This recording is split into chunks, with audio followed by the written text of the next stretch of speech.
Շան, քեզ հասկանալի է ինչ նպատակով է Թրամփը ստեղծում խաղաղության այդ խորհուրդը Գազայի հարցով։ Գիտեք, ուրեմն այսօր որոշ հայտարարություններ են հնչել, որ սա միայն Գազայի չի վերաբերում, ապոչ այս նախագիծը Գազայով սկսվեց, բայց հիմա ընդհանրապես աշխարհում ուրեմն հագամարտությունները ղեկավարելու, խաղաղություն հաստատելու թվում է, որ նոր աշխարհակարգի ձևավորման, նոր քարտեզի գծման անվտանգային առումով նոր միտումներ են դրսևորվում, որովհետև այն հրավերները, որ ուրեմն հղվում են բազմաթիվ երկրների, արդեն շուրջ 60 երկրի, դրա մասին է խոսում, որ խնդիրը միայն Գազայի խաղաղության չի վերաբերում, այլ նոր աշխարհակարգի, նոր անվտանգային քարտեզի, այսինքն այլ կերպ ասած նույնիսկ միավորված ազգերի գազագերբության առընթեր ինչ-որ նոր միջազգային միավորի ձևավորման նախադրյալներ են երևում Կամ հակառակը ՄԱԿ-ը փլուզելու ճանապարհն է ընտրել Թրամփը։ Այո, եւ եթե նաեւ այս բոլորը նկատենք, որ զուգահեռ է գնում նաեւ ՆԱԹՕ-ի քոյության նկատմամբ ստեղծված հարցականների հետ, Գրենլանդիայի ուրեմն հարցով նաեւ ՆԱԹՕ-ի փլուզման այն կանխատեսումները, որոնք այսօր բազմաթիվ են քաղաքագիտական վերլուծումներում եւ նաեւ պաշտոնական հայտարարություններում, ոչ միայն վերլուծական հոդվածներում, ուսումնասիրություններում, հարցազրույցներում, այլ նաեւ պետական մագարտակով հնչած հայտարարություններում, ուրեմն այս բոլորը գործընթացները տանում են դեպի նոր միափևեր աշխարհակարգի անվտանգային ենթահողի ձևավորման Վաշինգտոնի արած քայլերի ընդհանուր միտումների այս համապատկերի մեջ պետք է փորձել դիտարկել այս խնդիրները կարծում եմ։ Այդ նախաձեռնությանը Թրամփի միացել ենք մենք եւ Ադրբեջանը նաեւ։ Այո, որովհետև գիտեք, նաև դարբեր ուղություններով Թրամփի առաջարկը հրավերը դեսքով ստեյության նաև հետևանքների մերժման դեպքում հետևանքների ակնարկներ կան, որ եթե ընդունեք Ամերիկայի առաջարկները, մենք դա շատ կգնահատենք, եթե չընդունենք, դա մենք չենք մոռանա։ Ուրեմն այս չմոռանալու ուրեմն ռետորիկան տարաբես հետևանքներով սպառնալու միտումներ դրսևորում է, նախադրյալներ ունի իր մեջ, այս բոլորը պետք է նկատել եւ համար էի ասում, որ բոլորովին նոր քարտեզ է անվտանգային առումով գծվում, նաեւ ֆորում նաեւ իջև նոր արմատական փոփոխության, նոր աշխարհակարգ ստեղծելու դվյալներ են փոխանցվում այս բոլոր ոչ միայն հայտարարություններում, այլ նաև արդված քայլերում։ Շահան, կասես, քրդական այս նոր ընդվզումը ուր է տանում։ Շատ հրադապ թեմա է, շատ բաժնեական, նաև միջին արևելյան հայացքներով, դիտանկյուններից։ Գիտեք, քրդերի նկատմամբ այս սկսված գործողությունները, եթե փորձենք ավելի գլոբալ խորաբատկերի վրա դիտարկել, ուրեմն Սիրիայում գործող իշխանությունները դարբեր հասկապնակցությունների նկատմամբ իրենց հովանավորած զինյալ ցեղախմբերը, նաև պաշտոնական ուժերը ներգրավվեցին նախ ալավիների թեմ որոշակի գործողությունների Զովեզերիա շրջանում, հետո Սիրիայի հարավային շրջանում դրուզների նկատմամբ, այս բոլորը նաև իրենց հետ բերում են ժողովրդական պատկերի աշխարհակրական օրեն որոշակի փոփոխություններ ներսիրիական առում։ Եվ գիտեք, ալավիների դեպքում հիմնականում նախորդ վարչագարկներ եւ իբրև հենարան աչագից սադարող ուներ Ռուսաստանը, Մոսկվան, որը գործրել է իր նախկին աստեցիկությունը, իր հենագետերը Սիրիայում։ Դրուզների դեպքում ուրեմն Իսրայելը օգտվեց եւ դրուզները թիմեցին Իսրայելին, որովհետեւ իրենց պաշտպանի Սադարի այդ չարթերը, որոնք իրականացվեցին նաեւ ճիշտ է որոշ տարածքներ նաեւ այլ վերահսկողության տակ գնացին, այսինքն այսօրվա գործող իշխանությունների, բայց Իսրայելը լիարժեք օգտագործեց նաեւ այս դրուզների նկատմամբ կիրառված գործողությունները եւ ներխուժման դեսքով որոշակի առումով իր անվտանգության կոդին ավելի ընդլայնեց։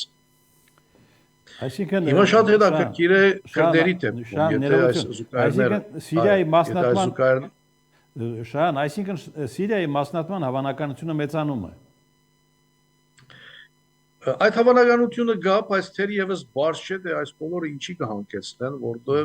գիտեք, այստեղ նաև ռեգիոնալ տարածաշրջանային առումով սուր պայքարներ են։ Եվ եթե արձանագրենք, որ նախկին վարչագարկը հիմնականում հենվել էր Ռուսաստանի եւ Իրանի վրա երկու կարևորագույն հենասյուները, որ փլուզվեցին, շատ ամբիջականորեն այդ պարաբը լրացրեցին Թուրքիան մի կողմից եւ մյուս կողմից Իսրայելը։ Երկուսն էլ ուզում են իրենց անվտանգության կոդիները ձևավորել սիրիական տարածքներում։ Բայց այստեղ նաեւ կա շահերի փախում։ Դա միջնորդավորված պրոքսի պատերազմ էր դրուզների դեպքում Անկարայի եւ Իսրայելի միջեւ, որտեղ ի վերջո Դամասկոսի ուժերը ունեն հովանավորչություն Անկարային, իսկ դրուզներին պաշտպանեցին իսրայելական ուժերը։ Եվ հիմա քրդերի դեպքում, գիտեք, սա Անկարայի անվտանգության համար առաջինը սպառնալիքն են քրդերը եւ Անկարան երկար տարիների ի վեր վաղուց էր ուրեմն մշակում այս իր անվտանգության կոդին ընդլայնելու, աշխարհագրականորեն ընդլայնելու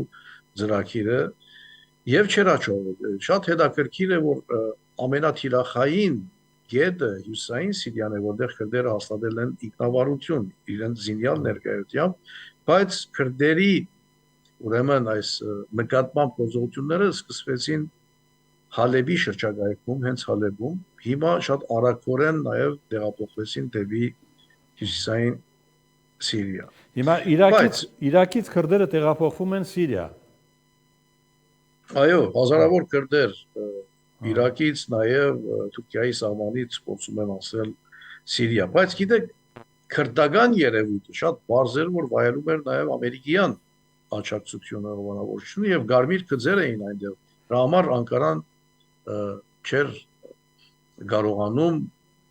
իր առաջադրած անվտանգության կոդին ձևավորել։ Շատ էական է։ Հիմա այս Շահան, Թրամփն ու Էրդողանը խոսել են այսօր Սիրիայում ստեղծված իրավիճակի շուրջ։ Որտեղ է որոշվում հարցը, Վաշինգտոնում թե Անկարայում։ Կարծում եմ ի վերջո Վաշինգտոնում եւ այստեղ պետք է նկատել նաեւ ամերիկյան ռազմավարության որոշակի շրջադարձը, այլապես այսքան նահանջ քրդերի կողմից եւ առաջխաղաց նաեւ Դամասկոսի գործող իշխանությունների կողմից այսքան արագ չէր լինի։ Սա հիշեցնում է նաեւ նախորդ վարչագարկի շատ արագ նահանջը, շատ տարածքներ զիջելը, երբ ուրեմն այսօրվա ուժերը շատ արագ իրենց վերահսկողության դակ արին այս տարածքները։ Հիմա նույն արագությունը թեև զինադատար է հաստատվել, ես կասեի թյուրապեք զինադատար, որովհետև այդ մեծ պլանը դեռևս չի իրագործվել։ Բացի եթե արձանագրենք, որ քրդական գործոնը իր խաղաթղթային կարգավիճակը դեռևս չի գործել։ Եվ այստեղ շատ հետաքրքիր է նկատել, որ քրդերը որ նկատել են, որ փոխվել է Միացյալ Նահանգների սադար կանգնելու կամ աջակցելու ռազմավարությունը թիմել են Թել Ավիվին, որ պաշտպանի իրենց։ Եվ ամբողջ հանգույցը նաև Իսրայելի ենթադրյալ, թեական, հավանական կամ ոչ հավանական ներգրավումից է գախյալ, այսինքն եթե Իսրայելը անի այնինչ արեց դրուզներին, քրդերին եւս անի, դա ամբողջ գշրջի խաղը եւ որոշակի առումով գասեցնի այն ծրագիրը, որ այսօր առաջադրել են Անկարայի ներշնչումով այսօրվա իշխանությունները։ Հիմա պարզ է, որ որևէ գործող իշխանություն պիտի առաջադրի, որ ունենա ապորչական վերահսկողություն, բացի օրինական զինյալ ուժերից չլինեն զինյալ երևույթներ սիրիական տարածքներում, սա բարձ սկզբունք է, բայց եթե դա մի կողմից նաև քաջալերվում է Անկարայի կողմից, հիմա շատ բան է գախյալ Իսրայելի պահվածքից եւ ամբողջ հանգուցակետը կարծեմ այստեղ է, այլապես ամբողջ նոր ցնցումներ են, որովհետեւ այն ինչ որ շատ արագ պատահեց ալավիների նկատմամբ, դրուզների նկատմամբ, ես չեմ կարծում, որ նույն արագությամբ կլինի նաև քրդերի դեպքում։ Շան, այսինքն Իրան-Իսրայել նոր բախման հավանականությունը նույնպես պահպանվում է։ Գիտեք, անցյալ շաբաթ էր, որ ուրեմն մամուլում հրապարակվեցին նյութեր, որ Ռուսաստանի միջնորդությամբ եկել են պայմանավորվածության, որ իրար չեն խփել, իրար չեն հարվածելու, եւ փաստորեն նաեւ այդ սպառնալիքների կամ նախապատերազմական շեմին գտնվելու այդ մթնոլորտը փարատվել, այսինքն Միացյալ Նահանգները նվազագույնը արգախել են կամ հետաձգել են իրենց հարվածները, բայց բնականաբար հարցը չի լուծվել, բայց այստեղ նաեւ գիտեք քրդերի հարաբերակցաբար նաեւ գա որոշ երևույթ, որին կարծում եմ պետք է անդրադառնալ, որովհետև սա նաև հերահար գդրվածքով նաև հայկական թիթանգյունին է վերաբերում, որովհետև Իրանի թերագադարության վերասահմանումը, որը տեղի է ունենում այսօր տարածաշրջանում, այդ Իրանի թուլացած թիթքերը, թողած պարապությունը առաջի հերթին փորձում է լրացնել Անկարան։ Բայց Անկարային պետք է Իրանի թուլացած թիրքեր ուրեմն տարածաշրջանում, բայց ոչ հենց Իրանում, որովհետև Իրանի դեպքում քաոսի ստեղծման բարակային